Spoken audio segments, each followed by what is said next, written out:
باتیں بعض اوقات اس کی کچھ ایسی ہیں. اس سے کسی نے پوچھا تھا عورتوں سے کون جیت سکتا ہے بحث میں, تو اس نے کہا تھا وہ جو ان سے بحث نہ کرے, جو ان سے بحث.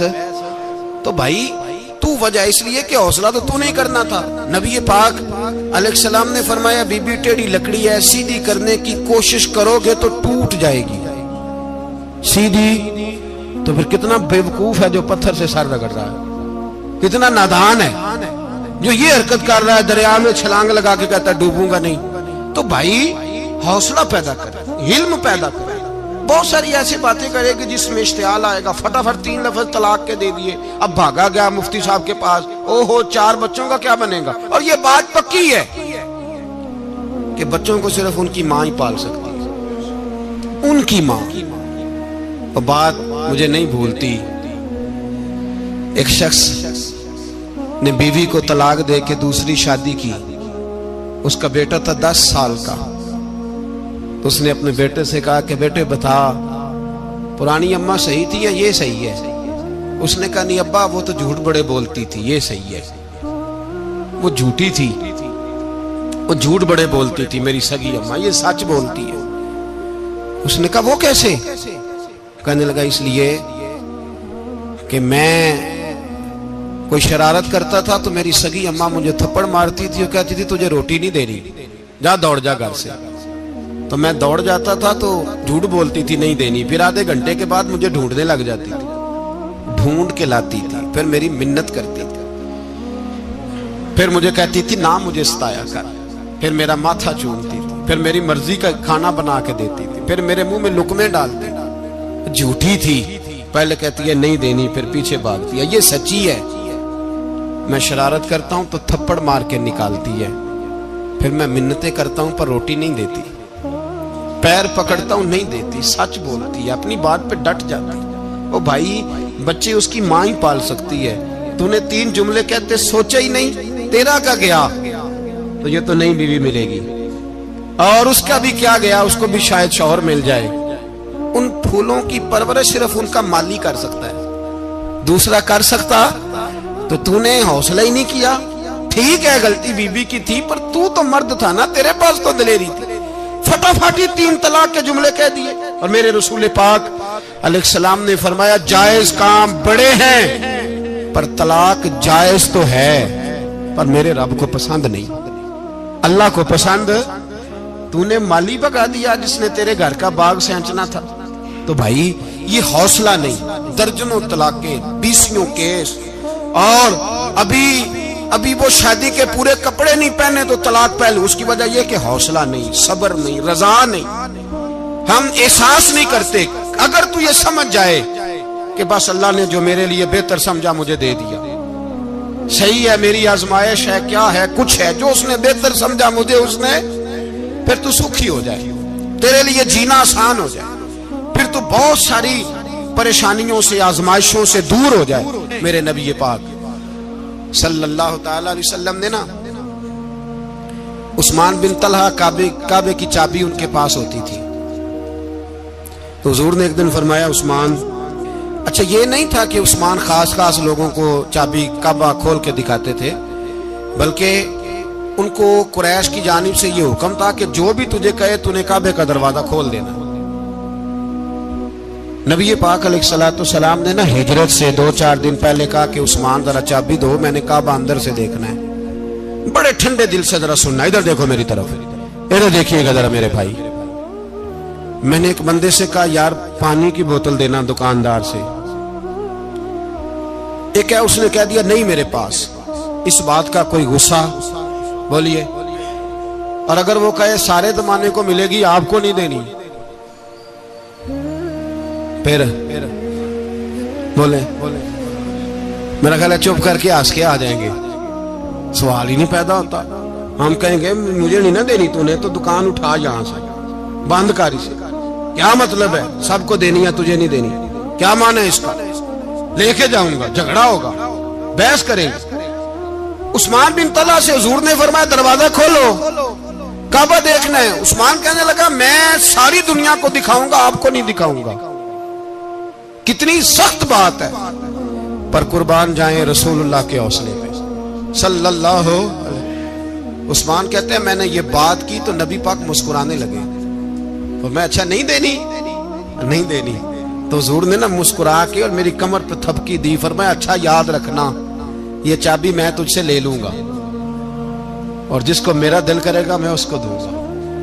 عثمان کہتے ہیں روز رات کو نبی پاک کے یہ جملے میرے کانوں میں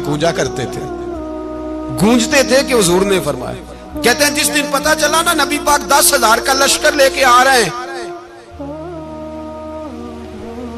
تو ابو سفیان میٹنگیں کر رہے تھے، مکے کے سارے سردار تیاری کر رہے تھے اور میرے کانوں میں ایک ہی لفظ تھا کہ حضور نے فرمایا میں چابی لے لوں گا، پھر جس کو میں چاہوں گا اسے دوں گا۔ عثمان کہتے ہیں حد ہو گئی، وقت گزر گیا، حضور آ گئے، طواف فرمایا اور طواف کے بعد میرے نبی پاک علیہ السلام نے فرمایا بلاؤ نا ذرا عثمان کو۔ عثمان کہتے ہیں میں چابی لے کے آیا تو دوسرا جملہ کوئی نہیں۔ ساڑھے نا کوئی بندہ مشورہ دے وہ نہ منیے تے جے کام مونجو ہو جائے نا جن جو نے مشورہ دیتا سی تے وہ نال ہی غوث پاک بن جاتا ہے، تینوں آکھیا سی نا فوراً ہی داتا علی اجمیری ہو جاتا ہے۔ وہ کہندے تینوں پتہ نہیں میں کڈا ولی اللہ، تینوں میں آکھیا سی میں نہ کر، اور بندہ پریشان ہوتا ہے کام الٹ ہو گیا اور لاگوں آکھی جاتا ویکھو جی میں تے تانوں پہلو ہی آکھیا سی جی۔ عجیب بات ہے، شیخ چلی کی طرح پیچھے پڑ جائے گا، میں نے تو پہلے ہی کہا تھا۔ او بس کر یار، اب تو خواجہ معین الدین اجمیری ہو گیا، بس کرو۔ مشورہ ہی ہوتا ہے، کسی کا مل جاتا ہے اور کسی کا نہیں لیا جاتا۔ فوری طور پہ بندہ اٹھ کے نہ تو ولایت کی چوتھی سیڑھی پہ چڑھ جائے گا، کہے گا میں تو ابدال وقت ہوں، میں کتب دورہ ہوں، میں نے تجھے کہا نہیں تو اب بس کر یار۔ کئی دفعہ مشورے صحیح ہوتے ہیں، کئی دفعہ صحیح۔ بولیے نبی پاک صلی اللہ علیہ وسلم کی احد کے دن خواہش یہ تھی کہ اندر رہ کے لڑنا ہے۔ جوان صحابہ نے کہا باہر جا کے لڑائی کرنی ہے، حضور نے باہر جا کے جنگ کی، بظاہر مسلمانوں کو شکست ہوئی۔ حضور نے ایک دفعہ نہیں کہا کہ میں نے تمہیں کہا نہیں تھا اندر رہنا ہے، بس ہو گیا جو ہو گیا۔ اب اس میں فٹافٹ اگلے کو حوصلہ دو، کوئی حرج نہیں یار۔ نبی پاک سب بولیے صلی اللہ علیہ وسلم، میرے حبیب پاک علیہ السلام نے نا کہا عثمان کو بلاؤ۔ عثمان آئے تو عثمان کہتے ہیں میں نے چابی دی تو میں تیار تھا کہ اب میری بات ہوگی اور رسوائی ہوگی، لیکن کہتے ہیں قربان جائیں مصطفیٰ نے تو یہ جملہ بھی نہیں کہا کہ میں نے تجھے کہا نہیں تھا، یہ بھی نہیں کہا۔ حضور نے چابی لی، کعبے کے بت صاف کیے، نماز پڑھی، واپس آئے، فرمایا عثمان میرا وعدہ تھا تیرے ساتھ کہ جس کو میں چاہوں گا چابی دوں گا، یہ لو چابی میں تجھے ہی دینا چاہتا ہوں، لے لو رکھ لو۔ عثمان کہتے ہیں وہ چابی نہیں میرے طرف آ رہی تھی، میری طرف ایمان آ رہا تھا، وہ چابی نہیں آ رہی، ایمان آ رہا تھا میری جانب۔ کہتے ہیں میرے ہاتھوں میں چابی آئی اور میری زبان پہ کلمہ توحید جاری ہو گئی۔ بھائی تدبر، حوصلہ، صبر، رضا، ہمیں تو ٹائم بھی نہیں گزارنا آتا۔ گھر کا ماحول، گھر کے اندر رہ کے لوگ دکھی ہیں، اس لیے کہ ہماری طبیعتوں میں حوصلہ نہیں، ایک منٹ کے لیے نہیں، ایک سیکنڈ کے لیے بھی ہم یہ برداشت نہیں کرتے کہ چلو تھوڑا انتظار کریں، وقت کو دیکھیں، موقع کو دیکھیں۔ میرے نبی پاک علیہ السلام پہ اتنی مصیبتیں آئیں کہ پہاڑ پہ آتی تو وہ ریزہ ریزہ ہو جاتے ہیں، لیکن کسی مقام پر بھی حضور علیہ السلام شکوہ کرتے نظر نہیں آتے۔ ہم غریبی کا رونا روتے ہیں، ہر چوتھا آدمی کہتا ہے بڑا غریب ہوں، لیکن میرے نبی پاک علیہ السلام نے چوتھے دن کھجور کھائی، سرکہ کھایا ہے اور موٹے بان کی چارپائی پہ آرام کیا۔ حضرت عمر نے کہا حضور کتنی تکلیف ہے؟ فرمایا عمر کوئی تکلیف نہیں، تھوڑا سا تو وقت ہے، جنت میں جائیں گے، ساری نعمتیں اللہ نے ہمارے لیے تیار کی ہوئی ہے۔ راضی بالرضا، راضی بالرضا، کوئی کسی قسم کا مسئلہ نہیں۔ ہمیں آزمائشیں آتی ہیں، تکلیفیں آتی ہیں، بیماریاں آتی ہیں، لوگ چھوٹی چھوٹی بات پر پریشان ہو جاتے ہیں، ذرا سی بات پر شکوہ کرتے ہیں۔ میرے رسول پاک علیہ السلام نے فرمایا جب میرا رب کسی کو بیمار کرتا ہے تو 2 فرشتوں کو بھیجتا ہے، جاؤ میرے بندے کی تیمارداری کر کے آؤ۔ اللہ اکبر، خود رب بھیجتا ہے، جاؤ میرے بندے کی۔ تو مجھے بتائیے جب اللہ بھیجے تو پھر تندرست خوش نصیب ہوا کہ بیمار؟ جی تندرست پھر خوش نصیب کون ہوا؟ میرے نبی پاک صلی اللہ علیہ وسلم نے فرمایا رب 2 فرشتے بھیجتا ہے، فرماتا ہے پتہ کر کے آؤ میرے بندے کا اس کا کیا حال ہے، حالانکہ اللہ سارا ہی جانتا ہے۔ فرشتے آتے ہیں، واپس جاتے ہیں، رب کریم پوچھتے ہیں بتاؤ میرا بندہ کیا کہتا تھا؟ اللہ تجھے سارا ہی پتا ہے، پر ہم سے پوچھتے تو بتا دیتے ہیں۔